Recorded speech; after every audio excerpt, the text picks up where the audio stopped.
Hello, good day and welcome. I'll be answering NECO 2018 Chemistry Objective Past Question 45.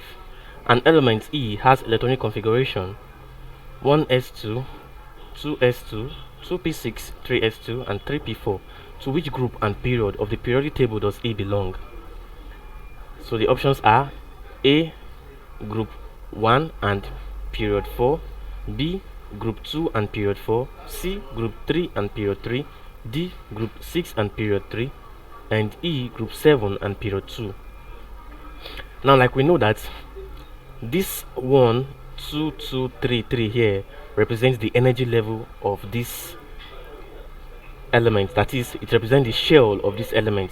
And like you know, the current shell or the outermost shell of the element represents the period of this element. What I mean is that if it is the first shell, that is the outermost shell, it means that this element belongs to what? Period 1. If it is the second shell, that is the outermost shell, it simply means that it belongs to what? Period 2. But from this electronic configuration, we have 3 here, meaning that the outermost shell is what? Is 3. And so therefore, this element belongs to period 3. Now, that is that for the period.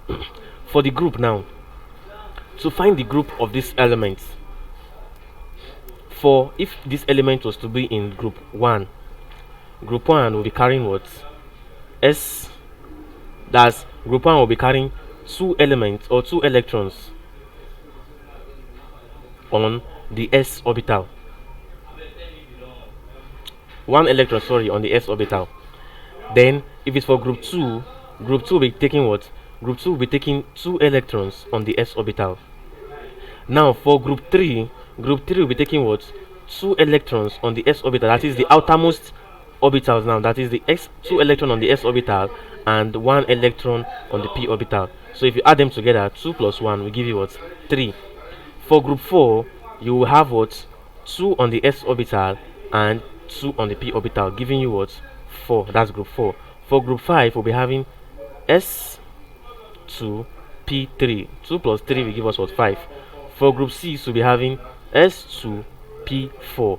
2 plus 4 will give us what? 6. And for group 7, we'll be having s2 p5, and that will be what? 7. Now the question given to us here is what? S2 p4. So 2 plus 4 will give us what? 6. Therefore this element belongs to what? Belongs to group 6 and period 3, and that is option D, group 6 and period 3. Thank you and God bless you, and subscribe to the channel for more videos and past questions.